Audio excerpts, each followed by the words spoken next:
Ilocos Sur. He is a former vice governor of the province and was the national vice chairman for Region 1 of the League of Vice Governors and City Vice Mayors in 1972. He may not pursue a political career, but he excelled in the field of law, particularly in constitutional, political, and labor law. He championed the fight against human rights abuses and government oppression. He is esteemed as former chairman of the Free Legal Assistance Group, FLAG, a group of volunteer lawyers from various parts of the country, which was founded by the late Senator Jose Jokno during martial law and dedicated to providing free legal assistance to victims of human rights abuses and government oppression.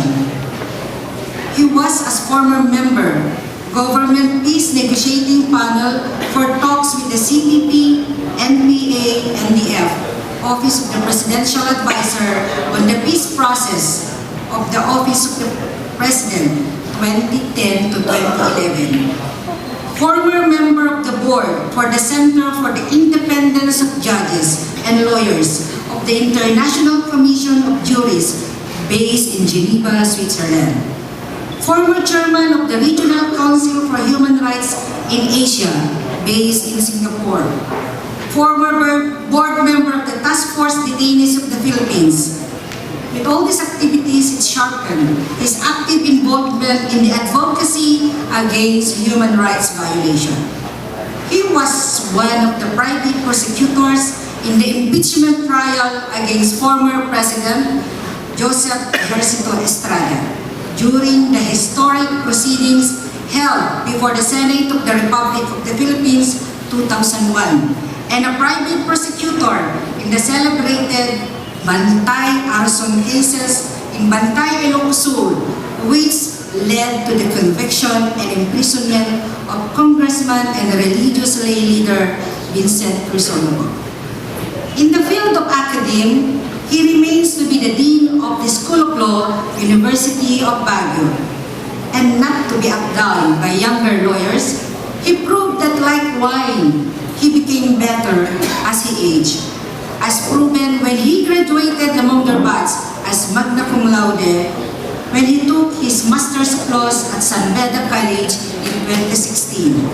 He finished his Bachelor of Laws in the University of the Philippines in 1967 and passed the bar on same year, landing on top 8. Noteworthy of his accomplishment as lawyer are the landmark cases of Sanidad versus Comelec, 73 SCRA 333, Sanidad versus Comelec, 181 SCRA 529. Both cases continue to be quoted and are cited in books of political and constitutional law.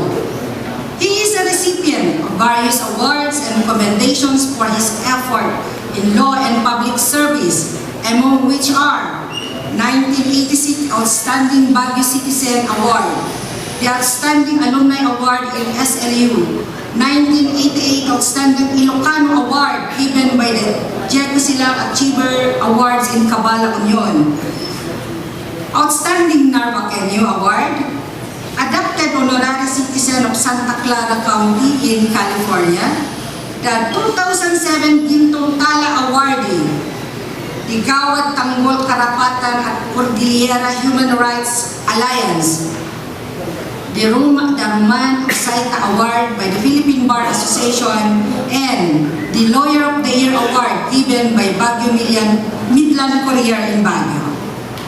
Among many other citations personally given to him by the late Carlos P. Romulo as President of the University of the Philippines in 1968 by former President Fidel Ramos for his contribution in the solution and conviction of the accused in the Mirna Jones murder case, and the Office of the Special Prosecutor for his assistance in the prosecution of the plunder case against former President Joseph Estrada. Like our first guest speaker, our second guest speaker also has a son among our incumbent Sangguniang Panlalawigan member. His namesake, Honorable Pablito F. Sanidad Jr. And at this juncture, with honor and pride, may I now present to you our second guest speaker, the Honorable Dean Pablito V. Sanidad Sr.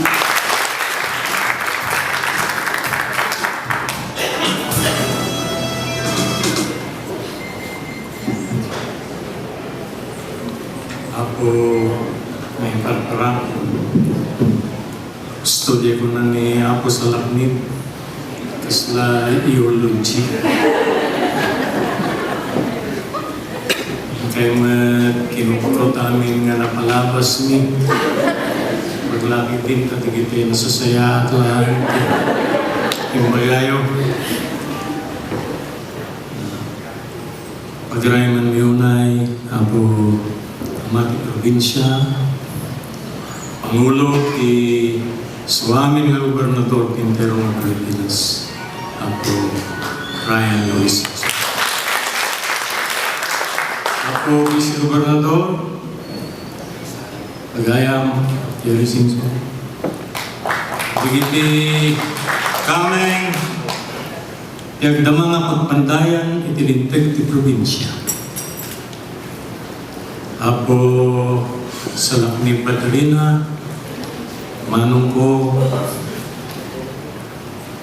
kapsada. Nang kami Junta Provincial in 1972, noon na yanak kayo din.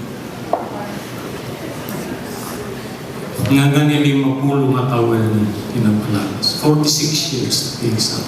Kaguduan ni may isang asigalo. Half a century ago.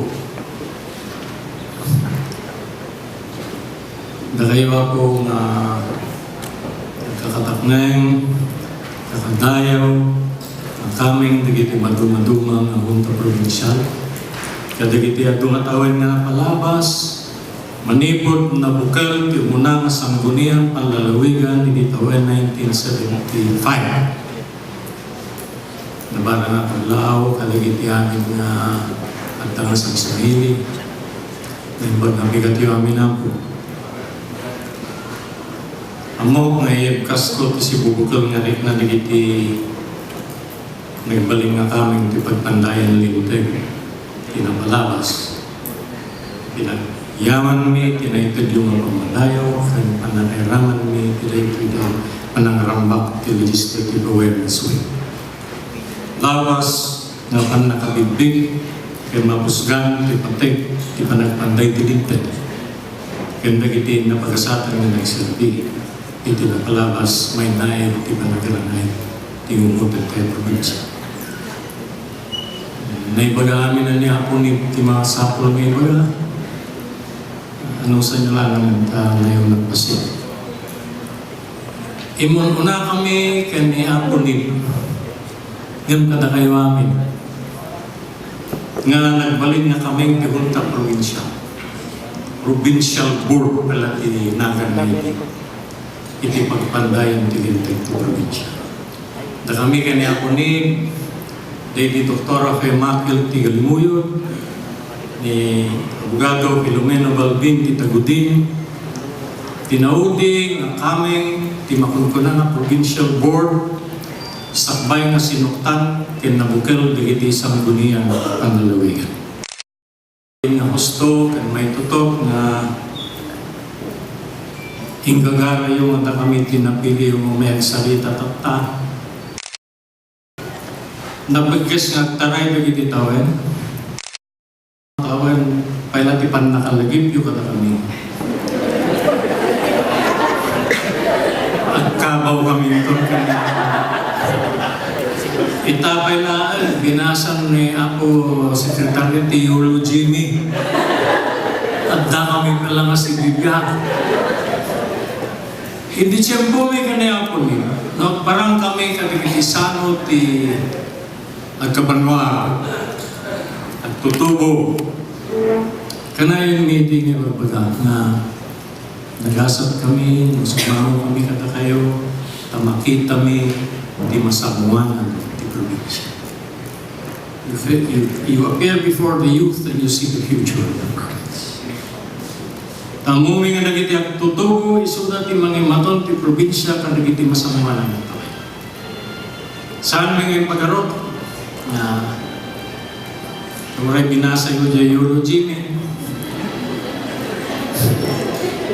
Pinatgal na kami pala ni Apo Diyos na makadanon ti panawen na makita may dagiti ay tutubo idi nga mangsuklat ti Turayita. Nagasat kami ti agdama nga gobernador Apo Ryan, anak ti gobernador Miti Apo Chaka. Noon ni Apo Nidgat bukal idi tata ni Apo Tupeng ti bukal. Kaya damat ni Manong ko. Sa Boy. Tidakkel ko. Tinulong na. Nagbalik na ng bukal. Hindi gobernador niya po Paipon. Yang tangay, at datamenten nagitiubing ang mga taray itan. Sa mga mawatan no apay nga da kami kada Apo Chabit, da Apo Nib, da kami pila. Dakkel nga grasya ni Apo Diyos no minsan mamatiyak da niya sarita nga sarigat nga matay ti datos na ulo.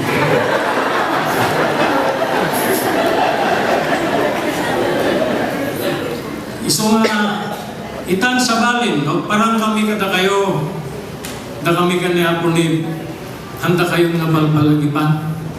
Palpalagipan miti bagimi nga narigat tumatan may karimi nga parang kamintupay. Oray nung narigat nga matay ti dakas nga root, naglabas ti taon ng maylay. Kitita, iyabkas mi man na yung muswa na panagyaman, Apo ni, ipanagtalag ken pamati da kada tayo amin pinapalabas. Sabay kumataday tangayat ken talag katipayo kaligiti ng suklat ka. No may panggap ti dito'y pagsasaritaan nga panagpanday trinte legislation. Saan nga maudi?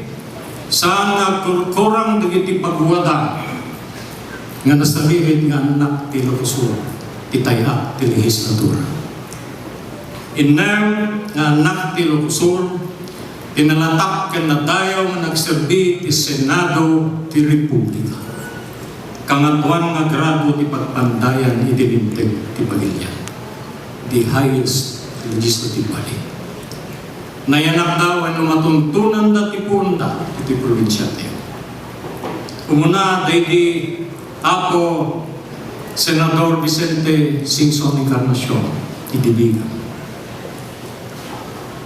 May kadwa dahil Apo nagsenador nagbaling na pagwadan na presidente nga nadayaw ti panagpanpangunan. Presidente nga saan nga nakirsang ti pinagsabsabitan no di kat mapakumbaba. Presidente nga nalagda ti pamati na kan panagrag na ti Diyos. Presidente nga ipadag na ti biyag ti kiti umili na respeto kan mapakumbaba. Nalahing kinasili Biso Daily Senador Presidente Elpidio Quirino anak tibigan tangsit ti Ilocos Sur. May samat nga anak tiga ng bakan itinapagasatan pa yung Senador. Senador Prospero Sanidad. Kamsat ti lulong ni Manko. Dabay, daily ako, Senador Raul Manlapos Titagudin, daily Senador Ernesto Maceda di San Esteban, malalaki at panday talente, umalangugang titimat na tumakder dahil Senado. Sa lain na linteg, ibinukal ni Apo Vicente Singson ni Carnacion, isupay ti may isang at dagiti manayaban na 7 wise men ti Constitutional Convention.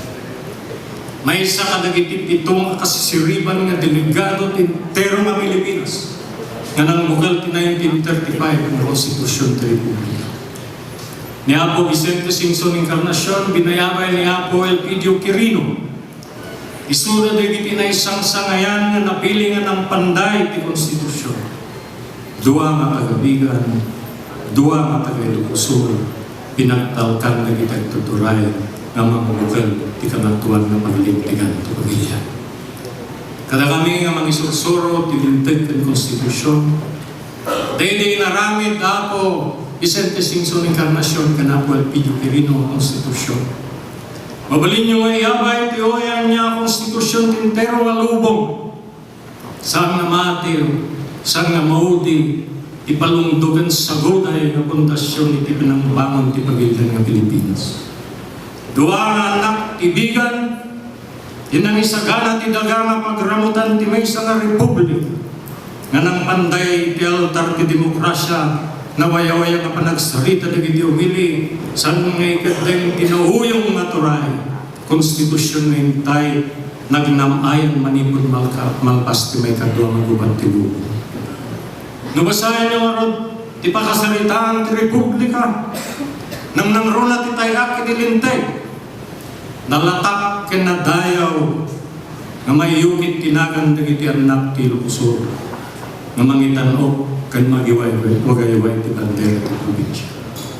Manmano ti Republika, ti probinsya ti Republika Pilipinas nga mabalin nga itangsik, nga nagtaudan dagiti adu nga nalatak na kami ti kangatuan nga pagpandayan ti linteg. Sugabor na nga rebel na unay, ket kaulawak man na, dagiti kamay ti agdama kasangguniang kalalawigan.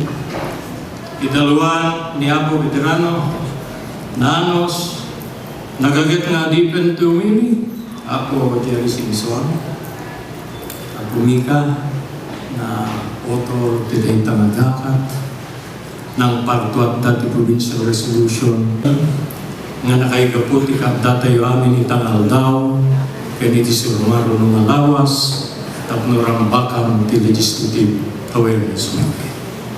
Kaya may tutok unay nga itibulan ti Hulyo. Ipinili niya ako Mika. Ikanayon nga tawid nga panangrambak tayo dahito ay Legislative Awareness Week. Baga kita nga inam tiyanak na naisang sangayan nga tugol ti probinsya na nagserbi ti Senado kanatuan paghimong ti pagpandayan ti linteg. 5 lang din niya na ipagak.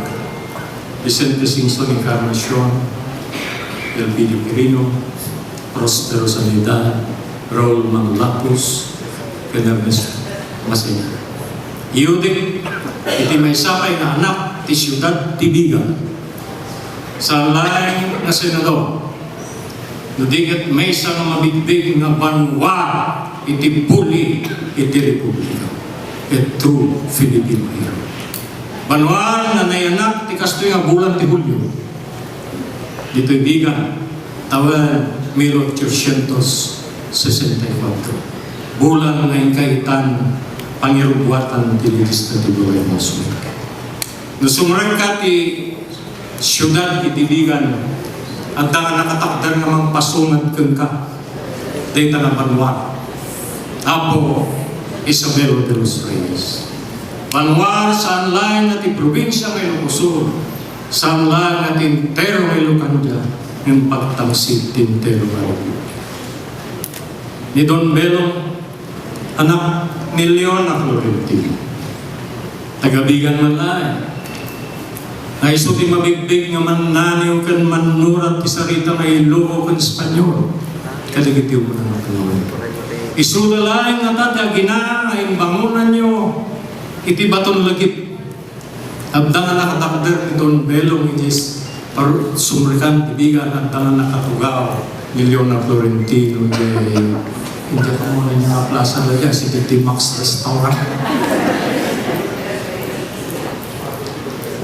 Ni Don Belong iso ti mabalin nga modelo kan idolo dagiti agtutubo kan agkabanwa dagiti sungaruno mangnamnamang isudan ton intong masangwanan dagiti mga panday ti paglintigan sanlaing iti probinsya no bigat ti republika no iti napalabas kita dagiti nabalin nga nagsenador nagpresidente na tao ti probinsya amok natikaon nga ti puso kan riknak dumteng tumanan ti Parawen at danto dagiti anak ti probinsya na tumagdar nga mga ibalasyo kadatayo ti tao ni rigat panaguryaw tilinteg kalintegan ken hudikatura panagabuso ti turay ladingat ken tuok ti segment nga rabi nga may pon ti panang papatay ti adong umili ken iti panang lilibag iti pugno idun belong iso ti ehemplo ti pinagserbi ngayon bagi na ti galap nga agserbi nga may batay ti prinsipyo haan nga ti kabukbukudan nga panagyaman ni Don Belong ken may sapay nga kailan may ganiabo ityon di kanto may sapay nga Isabelo Abay di kanto nabalod dati namin ano nga daras isuda nga doon gabuti panagayat da kan penangiruper da iti waya-waya demokrasya kan kalintigan dagiti umili kontra kadagiti higanti nga turay ti Espanya ken Amerika sanda ka kinabuteng da kadi kadadakkelan nga nasyon iti tiyempuda tamuda nga no adda kalakad ti pudno kamodyanan agbalay iti hustisya ken kapya sanda nga pinanunod ti pigkad ti biyagda di mo na ngayon patagda iso ti panagsayaatan kan pagrangayan ti pagilyan iso ti bukod nga turay nga saan nga iturong ti oray nga sa baling nga nasyon oray nga kasano kapakna ti waya-waya kan demokrasya ti kabukbukudan tayo nga kultura iliwag nga masarakak ko maditoy iagayin ko manmano kami matnyang kita madaydayaw nga aman niya po gobernador, niya po Chapi, isang kasatawan, iso pumati kaya't kung ipamatmat ka na kasi ehemplo no kasano tayo pantay tilinte hanga masapol nga ato ti aramidan yung alintag oray no may sa no tayo may sa alintag mabalin na nga baliwan ti rupa saan lang iti probinsya no dikit tinterong Ilocano niya po Chapi ti ama ti 7171 nung nagbali ti rupa ti probinsya matuntunan nyo tinagkampang matuntunan nyo kanya ako sabi kabla ako kung matatay bulang ko mga that is an example of legislation. It is of wide-ranging effect. No, ito maangawag ko iidamang mo tulangan na naporayan na ibaga kumakanya na no ano mga taga siguro tagigin lang ako kami kasi imbaga hindi kanya na among ko na hindi muna agtaray na ako raya na kami kanya po Chapi nagpaspasyal kami niya may kadwa ng probinsya nadududwa kami ang kami mga kandidato sila kami mawuyong panagdiskurso ang kami mga kandidato kaya no bakit magkakanya na mo ni Isabelo de los Reyes tagabigan 27 ti anak